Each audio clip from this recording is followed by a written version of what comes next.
Boa noite, galera.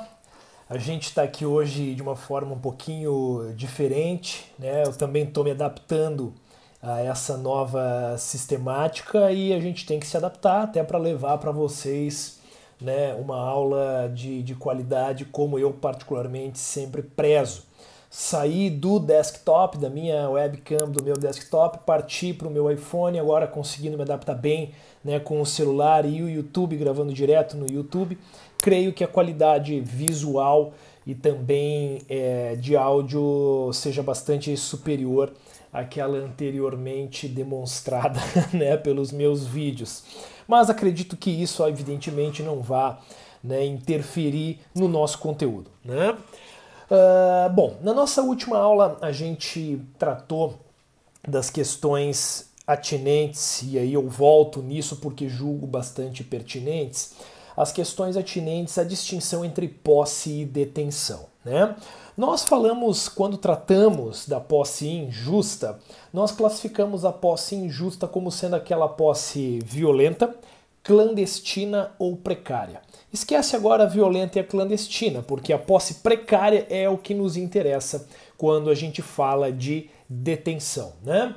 O artigo 1208 do Código Civil diz que não induzem posse os atos de mera permissão ou tolerância. E aí, cara, tu vai lá no teu código e faz essa gentileza para mim, escreve do lado do artigo 1208 a palavra detenção.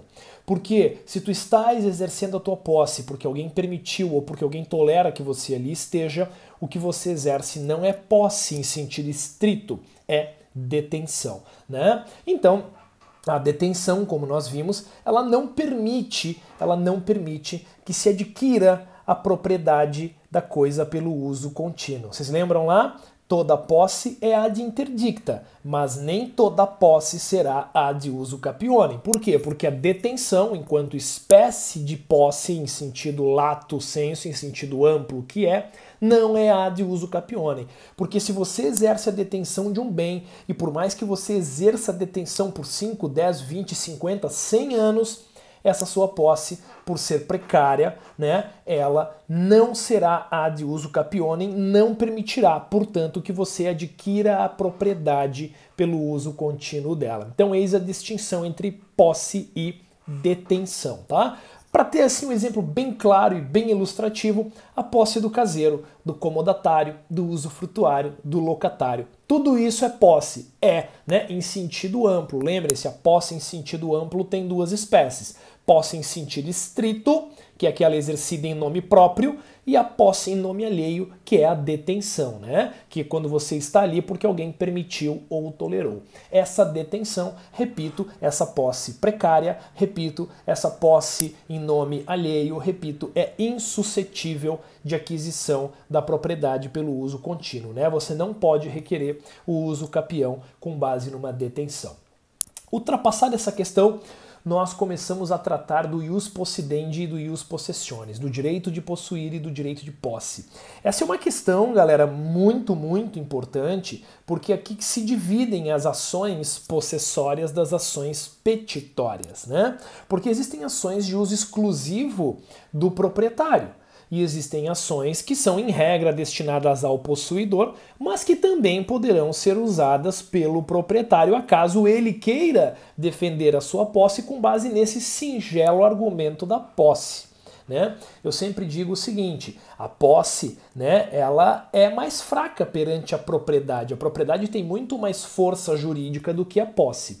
Se eu sou proprietário de uma coisa, móvel ou imóvel, e se essa coisa me é tirada por alguém e eu quero buscar essa coisa de volta, né, por qual razão que eu vou requerer isso com base na posse, se eu posso, né, requerer com base na minha propriedade, no direito que a lei me garante sobre essa coisa?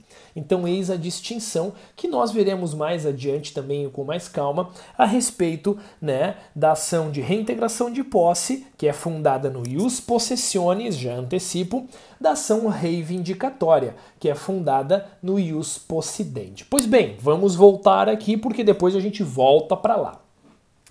Tem ius possidendi todo aquele titular de um direito real, né? Se eu sou um daqueles lá do artigo 1225 do Código Civil, eu tenho ius possidendi, eu tenho o direito de possuir aquilo, né, sobre o qual eu tenho a propriedade, sobre o qual eu tenho uma servidão, sobre o qual eu tenho um usufruto, sobre o qual eu tenho uma hipoteca e assim por diante. Eu tenho o direito, né, de ter e de proteger aquela coisa com base nesse direito real que me é dado. Eu sou muito mais do que um mero possuidor.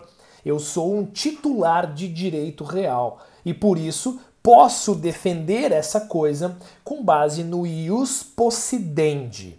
O ius possidendi é o que vai fazer surgir as ações petitórias que nós veremos no decorrer do nosso semestre. Dentre as ações petitórias, a mais conhecida de todas, né, é a ação reivindicatória. Existe ação ex empto, existe ação negatória, existe ação confessória, existe ação divisória, existe uma série de ações destinadas ao titular de direito real, dentre eles o proprietário, correto? Já o ius possessionis é destinado àquele que é um mero possuidor, é aquele que não tem nenhum direito real sobre a coisa, mas não é porque ele não tem um direito real sobre a coisa que ele não tem direito de proteger essa coisa. Ele vai ter esse direito com base exatamente no ius possessionis, no direito de posse. Se eu tenho a posse, se eu estou exercendo a posse da coisa e alguém me tira ela, ou alguém ameaça de me tirar ela, ou alguém turba, alguém incomoda a minha posse, eu posso me valer desses interditos possessórios fundados aí, né, no ius possessionis, para defender a minha posse. Então tem direito de posse todo aquele que tiver o poder de fato, independentemente de título, né, consequentemente sendo ele dono ou não. Repito, eu proprietário tenho ius possessionis? Depende, né? Por quê? Porque a gente já viu que propriedade e posse são coisas distintas. Eu posso ter uma e não ter a outra. Se eu sou só um proprietário e não tenho a posse, eu não tenho ius possessionis, porque só tenho ius possessionis quem tem a posse. Agora, se eu sou um proprietário e tenho a posse, e alguém me tira a posse, mas eu sou um advogado raso, eu não conheço nada de direito das coisas, né? Então o que eu vou fazer? Não, entra com uma ação de reintegração de posse, que quem não conhece muito de direito das coisas vai pela regra geral, né, da reintegração de posse. Eu posso? Pode, se você tinha posse e perdeu mesmo sendo proprietário, você pode buscar a coisa. Todavia, o fundamento do seu pedido se limitará exclusivamente à sua posse. Tu não vai nem poder dizer na tua petição que eu que sou o proprietário e eu quero de volta porque eu sou o dono. Porque se tu tá pedindo a posse de volta pelo fato de você ser o proprietário, você está fazendo isso com base no ius possidendi e não no ius possessionis. Você está fazendo isso porque você é proprietário e não possuidor. Desse modo,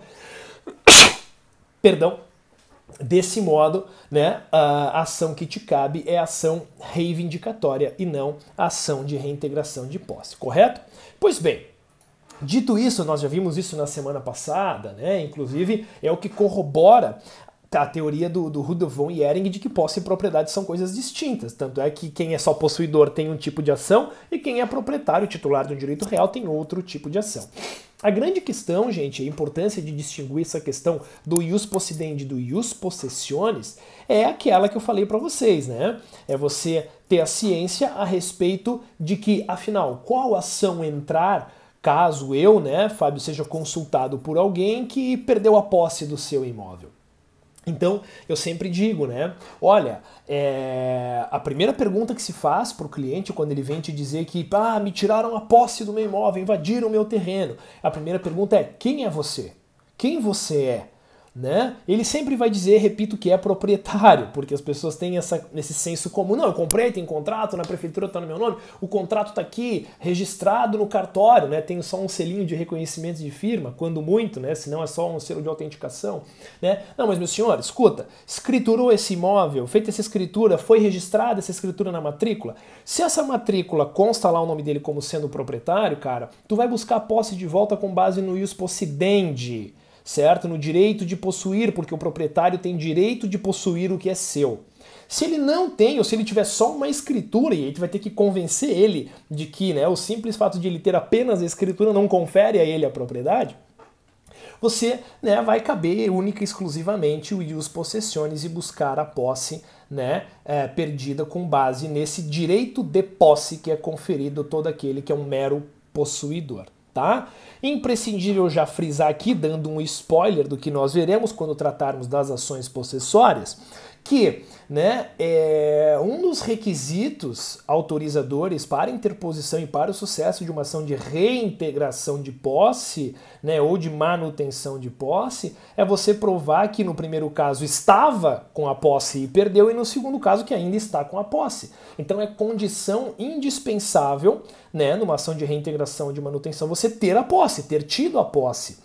Né? Mas sabe, como pode assim eu ser dono de um imóvel e nunca ter tido a posse? Simples, cara, tu compra um terreno que tem alguém em cima, por exemplo, né? E tu és o proprietário, mas aquela pessoa ali não saiu, disse que ia sair, não saiu, e enfim, até essa pessoa sair, tu não vai ter a posse, tu vai ter só a propriedade. Então, nesse caso, se você comprou e nunca teve a posse, né? Se a posse nunca foi exercida por você, não cabe a você uma ação possessória, uma ação de reintegração de posse. E aí é o grande equívoco que muitos profissionais cometem, né? Por isso que eu digo que eles sempre jogam pela regra geral, porque, em regra, infelizmente, né, não é de conhecimento de grande número dos advogados essa conceituação acerca da distinção entre, né, o ius possidendi e o ius possessionis, entre as ações petitórias e as ações possessórias. O fundamento delas é completamente diverso. Numa, eu tenho por fundamento o pedido da posse com base no meu direito real. Ei, eu tenho um direito real, eu sou o proprietário desse imóvel. Se eu sou o dono disso, eu tenho o direito de possuir o que é meu. No outro caso, não há se falar em direito real. Lá é uma situação estritamente fática. Ei, eu tava com essa coisa aqui, eu invadi mesmo, mas agora o cara veio aqui e tirou de mim. Eu tenho o direito de defender a minha posse. Por quê? Toda posse é ad interdicta, né? Toda posse é ad interdicta. Pois bem, feito esse contexto, né, partimos aqui então de onde nós efetivamente paramos na nossa última aula, que é a respeito da aquisição da posse, né? O artigo 1204 do Código Civil diz que quem pode adquirir a posse, né? Adquire-se a posse desde o momento em que se torna possível o exercício em nome próprio de qualquer dos poderes inerentes à propriedade. Lembrando que os poderes inerentes à propriedade são aqueles preconizados no artigo 1228 do Código Civil: usar, gozar, dispor e reaver. Esses são os poderes inerentes à propriedade, tá? Podes até, inclusive, ali no teu código, do lado do 1204, correto, botar lá 1228 para fazer a remissão, né, aos direitos inerentes ao proprietário. A aquisição vai se dar de modo originário ou derivado. Originário quando ninguém te transmite a posse, né? Tu vai lá e toma por ti, certo? Sem que ninguém tenha te transferido, te cedido ou anuído com a sua situação ali. E o modo derivado é quando o oposto, né? Quando ocorre de alguém já estar ali e te transfere essa posse, que é o que comumente acontece, né, em situações em que alguém já entrou e aí te vende isso por meio de um contrato, né, que normalmente se intitula compra e venda, mas na verdade é um contrato de cessão de direitos possessórios e assim por diante a coisa vai rolando, tá? Pois bem, ela vai se dar também de maneira unilateral ou bilateral, né? A unilateral é a manifestação de uma só vontade, bilateral de duas vontades, unilateral originário, bilateral modo derivado, né? Aqui sim, desculpa, né? O artigo 1205 trata de quem pode, né, adquirir a posse. A própria pessoa que a pretende, né, ou por seu representante, ou então, né, o inciso 2 do 1205, por terceiro sem mandato, dependendo de ratificação, né? Pô, posso mandar alguém invadir um terreno por procuração? Pode, não tem problema nenhum, velho. Se tu podes casar por procuração, imagina invadir um terreno, né? Pois bem, a perda da posse é aqui que a gente começa, né, essa nova temática, já com base nessa carga de conhecimento que tivemos na nossa última aula, tá? O artigo 1223 do Código Civil, ele retrata as situações em que a posse se perde, né? As situações ali elencadas estão dispostas no nosso slide 48 e seguintes, ali até o 49, salvo engano, e a gente vai tratar de cada uma delas, tá? De maneira bem simples, bem objetiva, para que vocês consigam compreender facilmente. Tenho certeza que conseguirão, em razão da capacidade de vocês, ou de quase todos vocês. Pois bem, mentira, de todos vocês, tá? Vamos lá, galera. A primeira forma pela qual se perde a posse é pelo abandono, né? O abandono nada mais é do que o possuidor, intencionalmente assim desejando, se afasta da coisa com o intuito de não mais exercer sobre ela os atos possessórios, tá?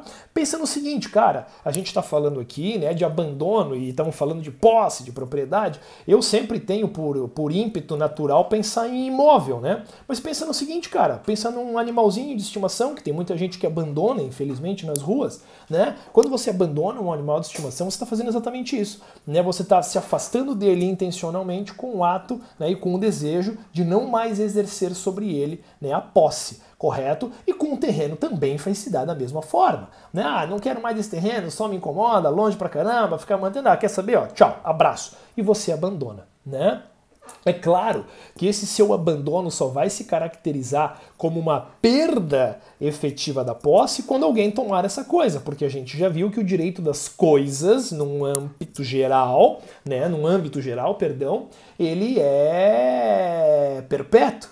Né? Ele é perpétuo porque vai estar com o seu titular enquanto o seu titular detiver personalidade. Ou até que alguém passe a exercer, né, a posse sobre ele e aí, com base numa prescrição aquisitiva, tire de você e transfira para essa pessoa que está ali, né, exercendo. Então, o abandono é o primeiro modo pelo qual, né, se perde a posse, tá? A segunda situação é a tradição. A tradição, nós já vimos, né, no Código Civil, parte geral do Código Civil, a tradição é a entrega da coisa, né? E é importante tratar da tradição aqui, porque em se tratando de bens móveis, é a tradição que confere a sua propriedade, tá, gente? O 1226 diz isso textualmente.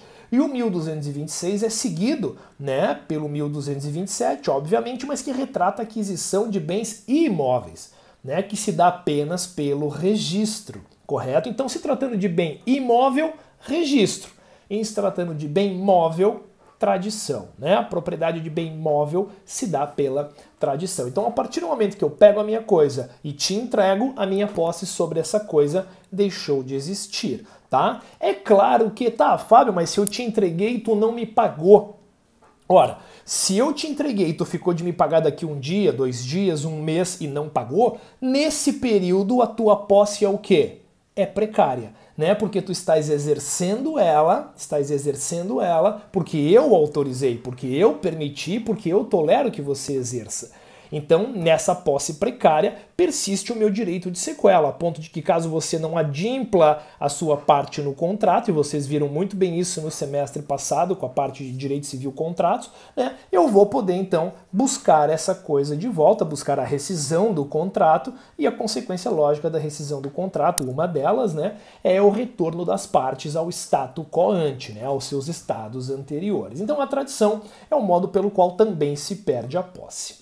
Bom, a terceira situação em que se perde a posse é pela perda da própria coisa, né? Quando a coisa se perde não podendo mais ser encontrada, né? Eu sempre cito, já citei para vocês isso no semestre passado, eu sempre cito o caso daquela velha maldita, né, do Titanic, em que ela pega aquele colar maldito, 4 horas de filme, né, atrás daquele colar, e no último segundo do filme ela joga aquela merda no oceano, e hoje, obviamente, né, se perde, claro, que poderia se recuperar, enfim, vamos assim dizer, né, teoricamente poderia se recuperar, mas se tratando de um oceano, não sei quantos mil metros de profundidade, isso seria muito difícil. Então, quando a coisa se perde, correto, a posse sobre ela também deixa de existir, tá? Quando a coisa se destrói, obviamente, né, vamos imaginar que você bata o seu carro e DPT, ele pega fogo, cai um relâmpago, tu deixa cair no Rio Itajaí-Açu, seja lá o que for, né, quando a coisa se destrói, perdendo a sua essência, né, ainda que em razão de um caso fortuito ou força maior, tá, a sua posse sobre ela também deixará de existir, correto? A outra situação em que ocorre a perda da posse é a inalienabilidade.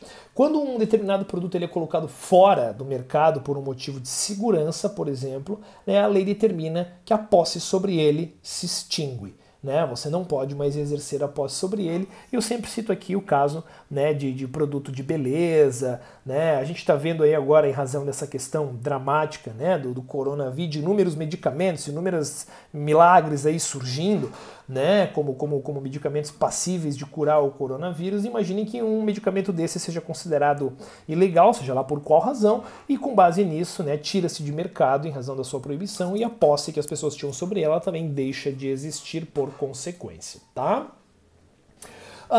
pela posse de outrem, né? Ainda que contra a vontade do possuidor, é mais ou menos aquele caso do primeiro, né? Do abandono que eu falei para vocês anteriormente, né? A inércia do possuidor, né? Deixando escorrer ou escoar, perdão, ano e dia, faz com que surja então esse direito de posse de um terceiro, né? O princípio do uso capião nada mais é do que esse, é dar à propriedade, dar à coisa a sua função social.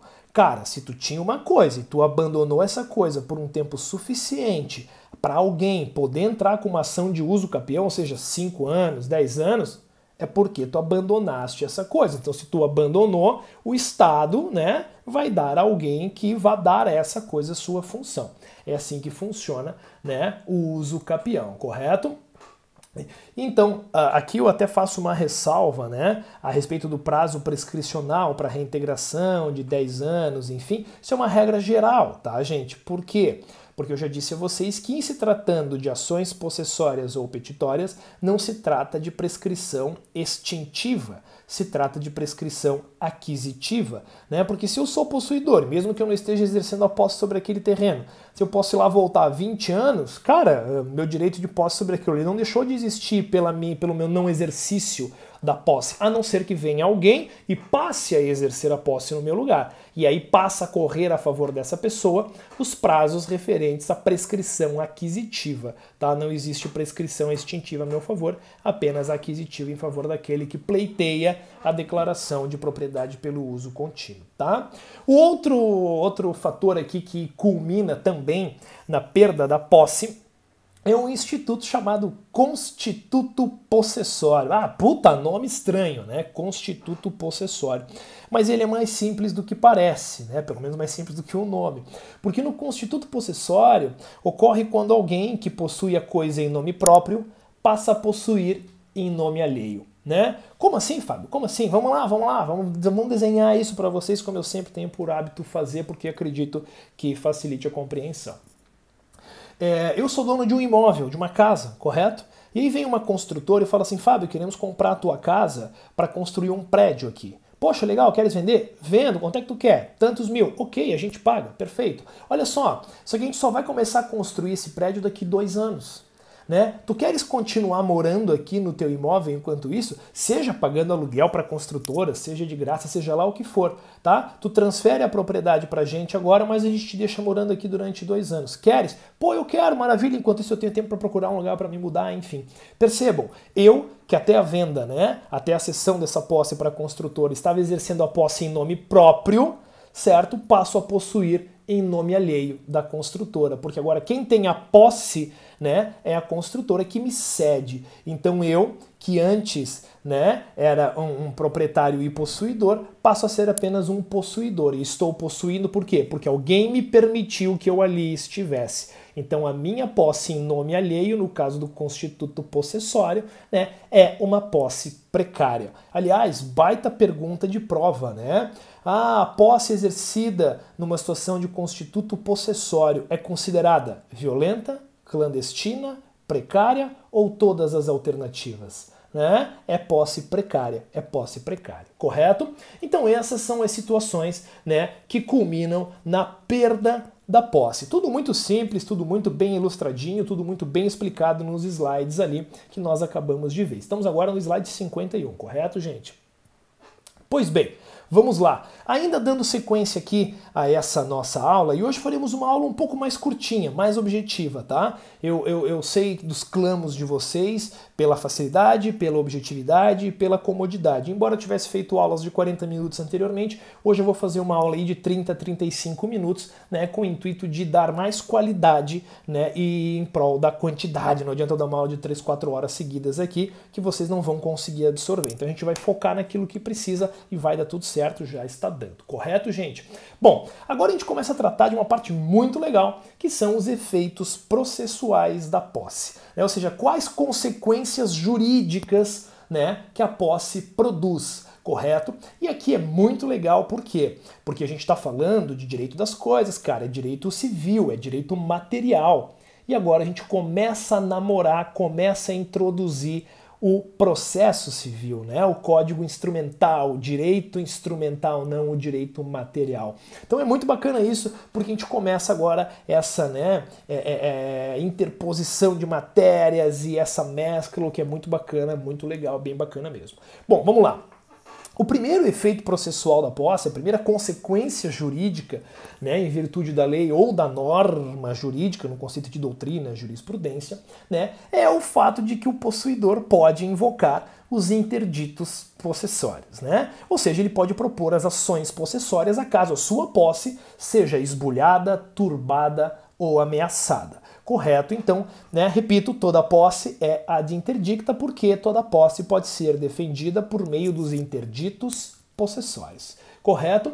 Bom, vamos lá. A gente agora ainda nesse item 1 aqui, do possuidor tem o poder de invocar os interditos possessórios, nós falaremos aqui rapidinho de quais são as ações possessórias que cabem ao possuidor, né? E aí terminaremos a nossa aula nesse momento. Pois bem, a ação de manutenção de posse é a primeira que nós veremos e a gente está falando aqui de acordo com o que determina o CPC, tá? E é um pouco fora de ordem, considerando o nível de graduação de ofensa à posse, mas não há problema nenhum quanto a isso. A ação de manutenção de posse é a ação pela qual o possuidor se mantém, né, na posse quando a tem turbada por um terceiro. Tá? O que é turbar a posse? É molestar a posse, é incomodar, é atrapalhar a posse. Certo, gente? É o cara que vai lá, que derruba a cerca, não entra. Ele vai lá, derruba a cerca, ele derruba o muro, ele tem uma placa de vértice lá no teu imóvel, ele vai lá e tira a placa de vértice. Ele não te tira da posse. Ele apenas está incomodando a tua posse. Tá? Até porque, vejam, pelo próprio nome da ação, né? Ação de manutenção de posse. Eu quero me ver mantido, eu quero manter o meu estado atual. Eu estou com a coisa e quero assim permanecer com ela. Tá? Então, a ação de manutenção de posse, né, é essa, que visa repelir uma turbação dirigida à posse. Repito, tanto na ação, aliás, repito não porque eu não falei antes, né? Friso. Tanto na manutenção, quanto na reintegração, quanto no interdito, né, é conferido ao possuidor, né, o uso da justiça privada, Código de Hammurabi, olho por olho, dente por dente, né? Ou seja, você pode repelir essa turbação, repelir essa ameaça, repelir esse esbulho por meio, né, de medidas moderadas destinadas a defender a posse, correto? Ou seja, você pode partir para porrada para tirar o cara de cima, literalmente, o artigo 1210, parágrafo 1º do Código Civil diz isso.